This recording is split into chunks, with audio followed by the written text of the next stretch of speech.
think of nightlife, what city comes to mind?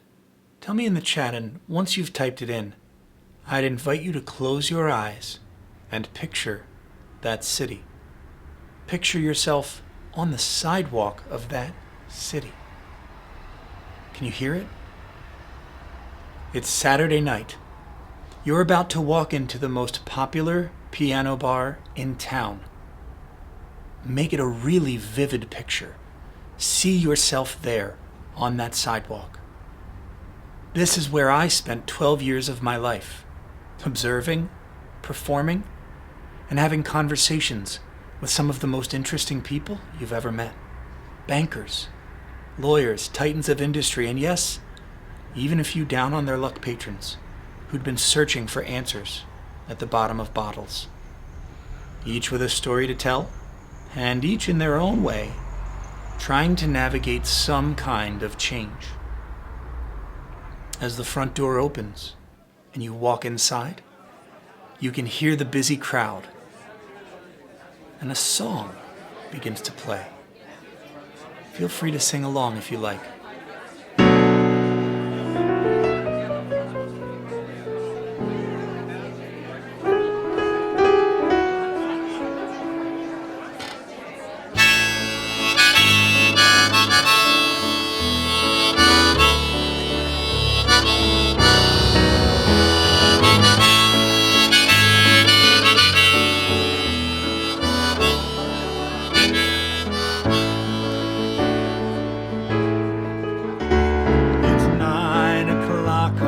Saturday,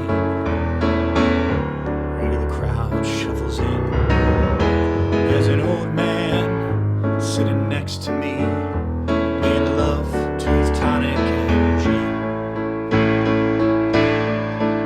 He says, "Son, can you play me a memory? I'm not really sure how it goes, but it's sad and it's sweet, and I knew it complete when I wore a younger man's clothes." Oh, la da da dee dee da,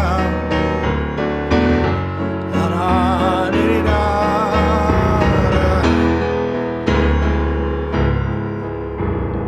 John at the bar is a friend of mine who gets me my drinks for free, and he's quick with a joke or to light up his smoke, but there's some place that he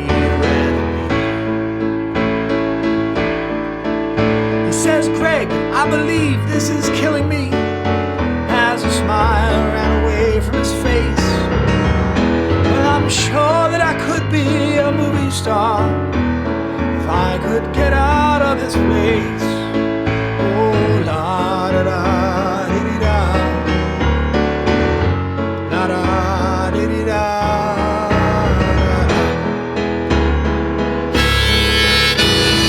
Sing us a song, you're the piano man. Sing us a song tonight. Well, we're all in the mood for a melody. You've got us feeling alright.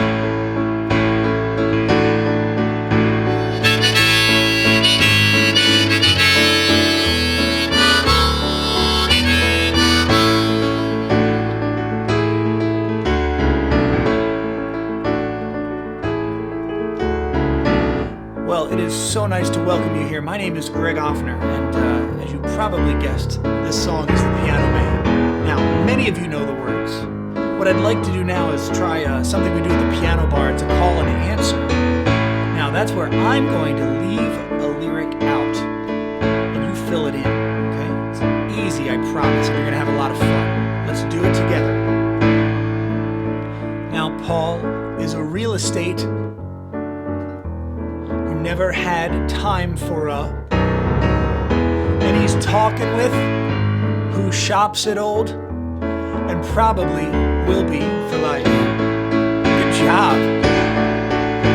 Now the waitress is practicing politics as a businessman slowly gets stoned. Yes, they're sharing a drink they call loneliness, but it's better than drinking alone.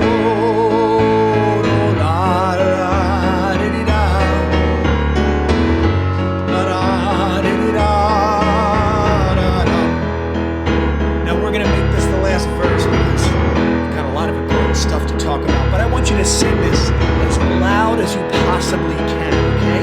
If you're at home, scare the neighbors. Why not? Here we go. Sing us a song, you're the piano man. Sing us a song tonight. Oh, we're all in the mood for a melody. You've got us feeling alright.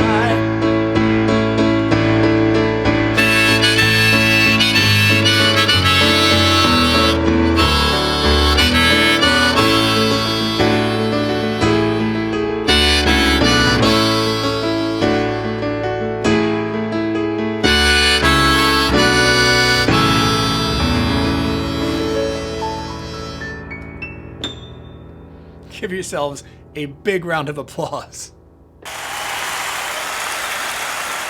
Whether you've been to so many piano bars you lost count, or you've never ever been, today's experience is going to be a lot of fun. In my many years spent at the bench, behind the keys at the piano bar, one thing was always certain. We never knew what the night would bring. At a successful piano bar, much like in your professional life, there is no status quo.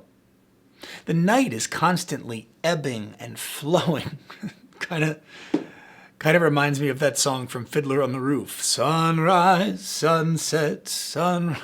Anyway, where were we? All right, status quo. What's fascinating is that the bars that did establish a status quo eventually found themselves under new management or closed altogether. Why?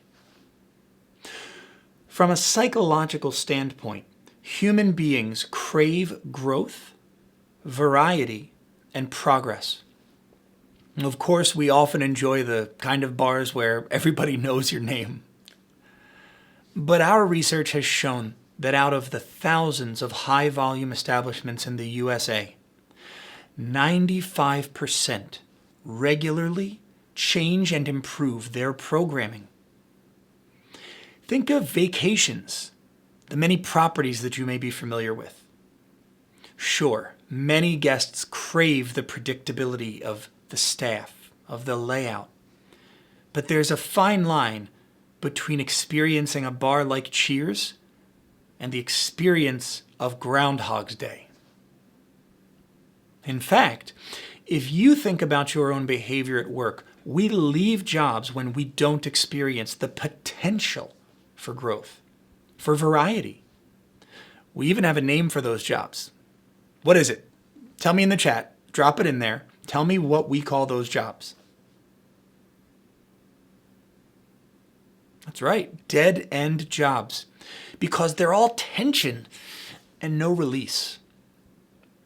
In great pieces of music, it's the tension and release that creates contrast and what gives a piece motion. It's what makes a piece of music interesting. Great works of literature, cinema, and music all have that element in common, tension and release. Boring lives have a story that goes more like this. I woke up and everything was perfect and nothing ever changed, ever, ever, ever. I mean, how boring would a book like that be to read, where nothing happened? Kind of reminds me of a Woody Allen movie. Now, contrast is the spice of life. That's why tension and release work in tandem. I'll show you what I mean. Would you try something fun with me? Tell me in the chat if you're willing to play along. Now, when I tell you to, we are all going to sing Happy Birthday, but we're not going to sing the word you.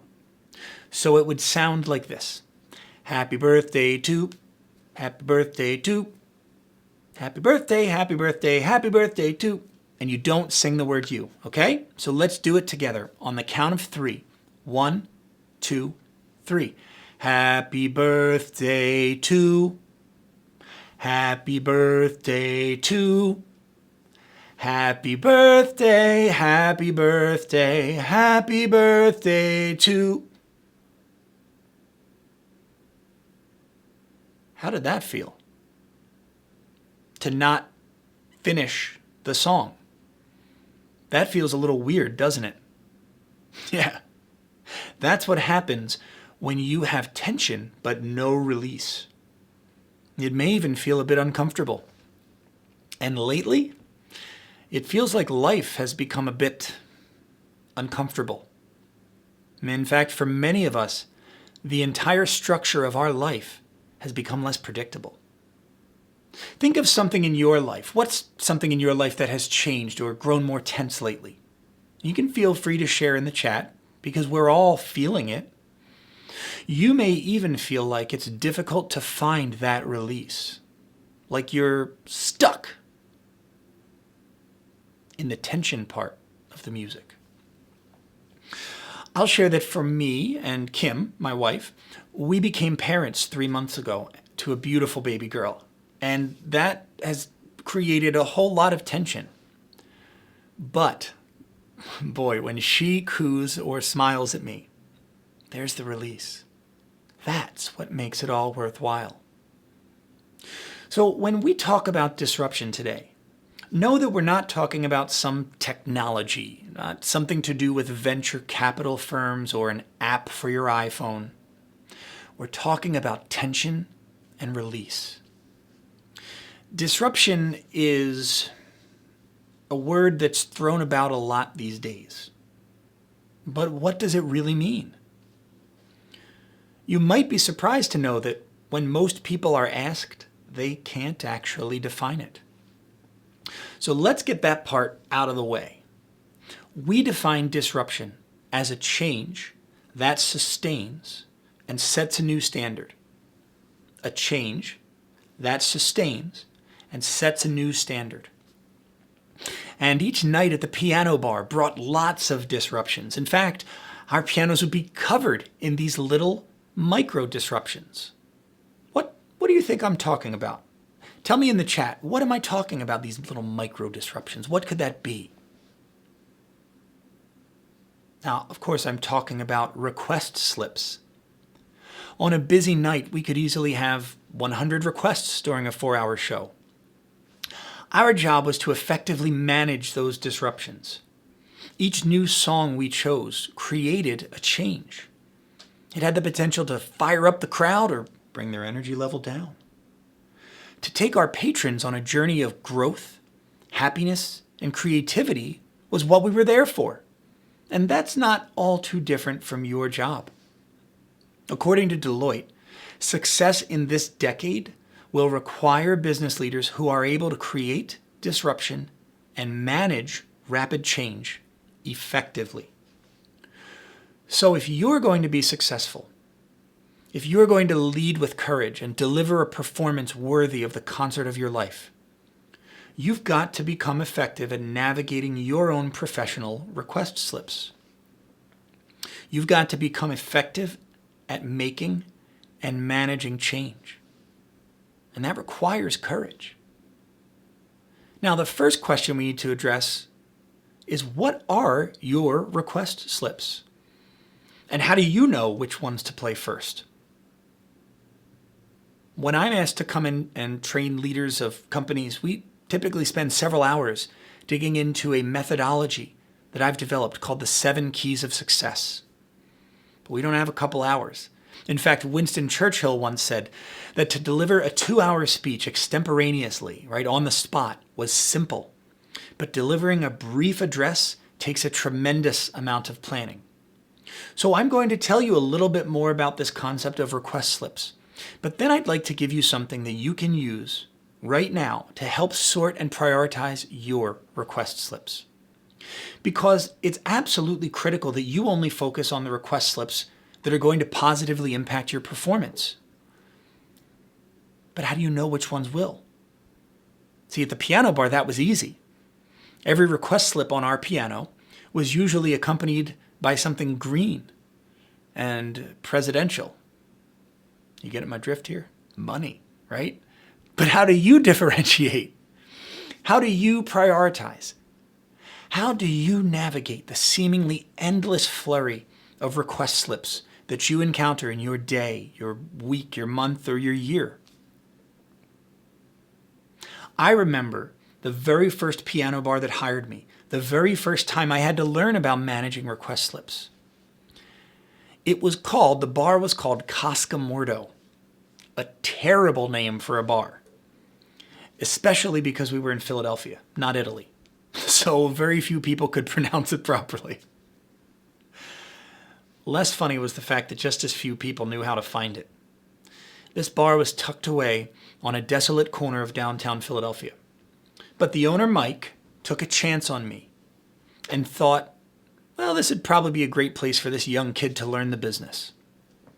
Now, somehow, on my very first night, we had a packed house and a line out the door. Before iPads, performers had to either memorize their repertoire or bring backpacks full of sheet music to a gig. I had the backpack. Well, the trouble was I had been so excited to start my first shift that it wasn't actually until I was a few songs in to my first set that I noticed I didn't have my backpack. It was missing. Well, more accurately, I had left it in my car. And my car, to be quite accurate, was 3 blocks away. There was no way that I was going to be able to go get that backpack of music until my first set was finished. Right? Talk about a disruption. Leaving the bar in the middle of a set, that would have killed the energy and probably my career, since this was my first ever shift. And here's how this story relates to you. See, sometimes you're in the middle of a performance. It could be your day, it could be a meeting, and you find you don't have the resources that you need. To make music, we need 2 things, 2 resources. We need a source of vibration and a source of agitation. Well, when it comes to disruption in your own life, you need a method to make the disruption, to make the change, and you need a mindset to manage it. Especially in times like these, because we don't always have time to develop a method. And this is where that mindset comes into play, where a mindset might in fact serve you better than a method. So there I was, nearly out of songs which I knew from memory, and I still had 10 minutes to go. What the heck was I going to do? At that moment, the words of Colonel Danny Janes, my military school band director, popped into my head. Now, we often talked about marches being at a military school, and when you think about musical marches, no one springs to mind who's larger in the U.S. march world than John Philip Sousa. But here's what Colonel Janes had to say about John Philip Sousa. He said John Philip Sousa was so prolific. He wrote so many marches because what he actually did was find a way to take virtually the same march and write it, rearrange it, conceive of it in 10 different ways. So I now, with that in mind, am frantically surveying the request slips on my piano, looking for one more that I knew. I saw one. The song was called The Joker by Steve Miller Band. Now you may know it. I'm going to show you what happened in that moment. Now, the song starts like this.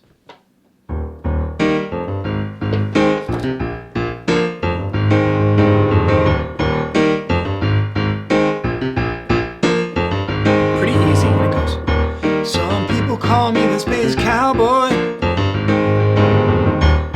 Some call me the gangster of love. Some people call me Maurice. Did you do it? If you did that woo woo, then you are pretty awesome. And if you didn't do it, now you know that that's the part in the song where you go whoop woo. I can speak on a papatus of love. People keep talking about me, baby. Yeah. They say I'm doing you wrong, wrong, wrong, wrong. But don't worry, don't worry, don't worry, mama, 'cause I'm right here, right here, right here, winner, I'm a lover, and I'm a sinner. I play my music in the sun. I'm a joker, I'm a smoker, I'm a midnight toker. I get my loving on the run. And what I realized as I was playing this song was that I knew another song that I could play that used the same chords, just like John Philip Sousa rearranged his marches. Now this was a song from the 90s by a band called Weezer, and it went like this. If you want to destroy my sweater, oh, pull this thread as I walk away. Now did you know that that's the part where you echo and go, as I walk away? If you didn't, now you do. And it goes, pull a sleeve and I'll unravel. Lying on the floor, I've come undone. Now that song keeps going, but I want to tell you what happened next. I realized that Weezer had another song that could work. Right now we're getting into something that musicians call a medley. This is the song. Maybe you know it. Beverly Hills, that's where I wanna be. Remember this one? Living in Beverly Hills, rolling like a celebrity. Alright, but as I'm playing this, I realized there's another song that I could play by an artist called Shaggy. And who would have thought that the same song Steve Miller wrote would be a song that Shaggy wrote? It went like this. Shawty came in, then she called me Buck, living with the girl next door. Picture this, we were both buck naked, loving on the bathroom floor. Yeah, do you remember that song? Well, I played that one, and then I realized that Shaggy had another song that sounded the same. It went like this. Tell me if you remember this one. Girl, you're my angel, you're my darling angel. Closer than my peeps you are to me, lady. Shawty, you're my angel, you're my darling angel. Girl, you're my friend when I'm in need. Now, I was almost there. I was almost through the 10 minutes playing all of these songs in their entirety. And I couldn't think of how I was going to get out of it. And then it hit me. There was another song by the band Counting Crows, which was almost the same song. I just had to change it up a little bit.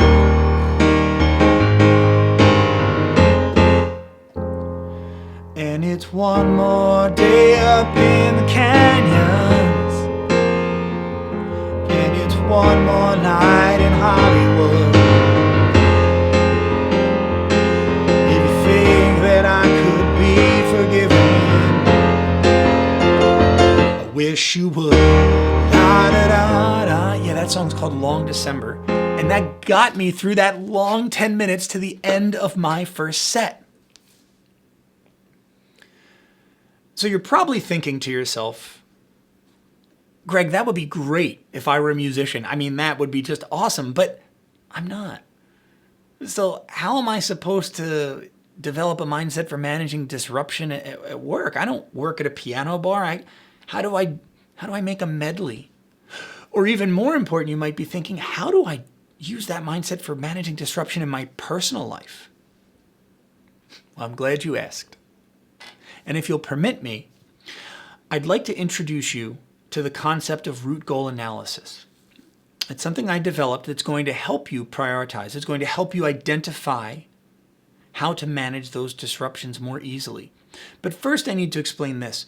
My job wasn't to play every request. My job was to entertain the audience. See, performing all the requests seems like a reasonable goal. They're right there. They're on the piano. The audience asked me to do it. But at the end of the day, that's not the purpose. The purpose of them coming to the piano bar is to be entertained.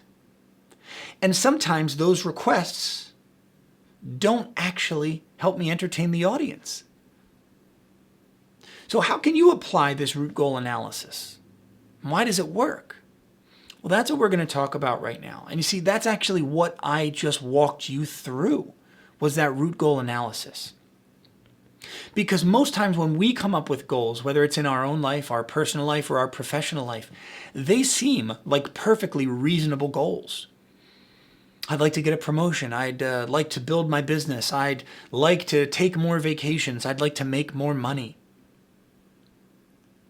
Sometimes nowadays it seems like a perfectly reasonable goal is I'd like to get through the day.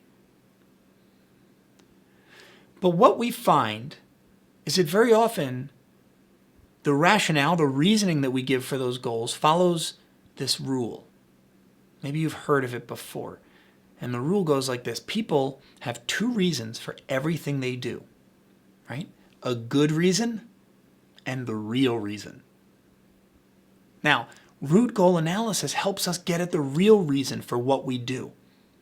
And the reason that's important for you is because if all of our goals, if everything that drives us each day are just good reasons, reasons that sound good, then eventually when we hit disruptions, when we encounter situations that take tremendous courage to get through, we're not going to have the motivation, we're not going to have the resolve, the courage to actually drive and perform through those situations because we don't actually care about the goal. Sure, it sounded good, but it wasn't the real goal. When I work with young students, I often talk to them about the goal of being a millionaire because when you're a kid, that sounds like a great goal. And what they often discover is they don't actually care about being a millionaire. It's what being a millionaire allows them to do or to feel. That's what this root goal analysis process allows you to discover. The goals that you set out for yourself, you may call them to-do lists. They may be your daily request slips. Identify what the root goal is of those.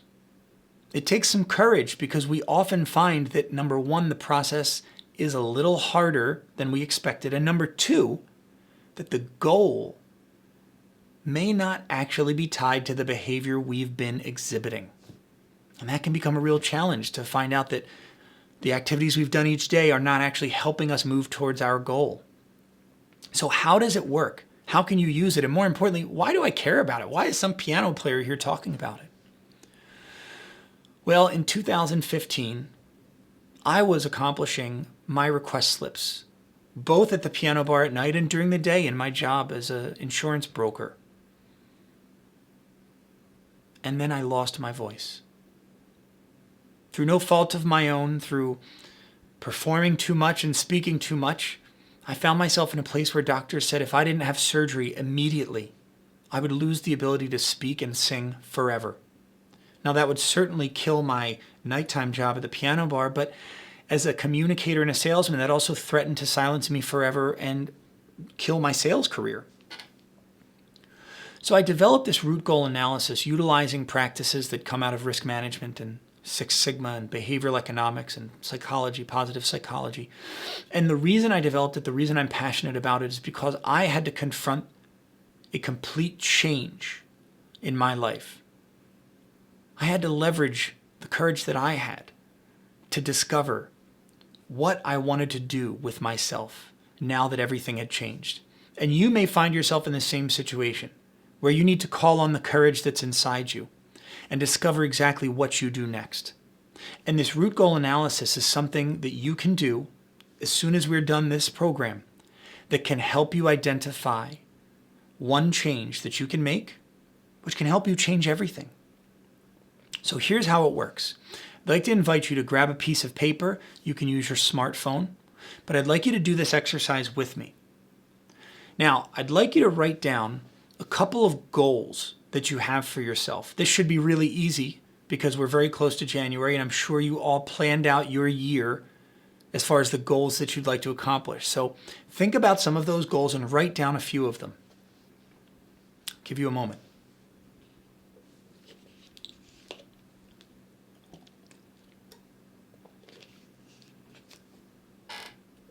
Now, as you're doing that, I'd like you to think about one of those goals in particular that is probably your favorite. That's maybe the one you're most interested in accomplishing or achieving. Now, on a separate line, or if you flip the paper over, if you're using paper, and that's even better, right? I'm an old head. I love paper and pen for stuff like this. On the other side of the paper, I'd like you to write your goal in this way. This year, I would like to achieve, to do, to become whatever your goal is.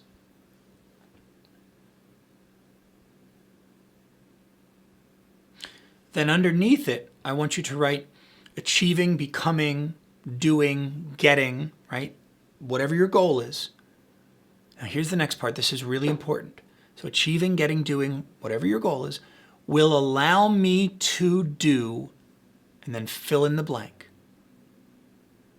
Now, if do isn't an appropriate verb, feel could be substituted there. Will allow me to feel blank. Now, for some of you, you're scratching your head going, geez, I never thought about it this way before. This is kind of hard. And it can be. And this isn't the last step in the process, but it's clarity. I coached an individual who told me he desperately wanted to buy a 30-unit apartment building. I couldn't understand why he was so passionate about buying a 30-unit apartment building. Well, what we came to find out was that what he was really passionate about was going fly fishing.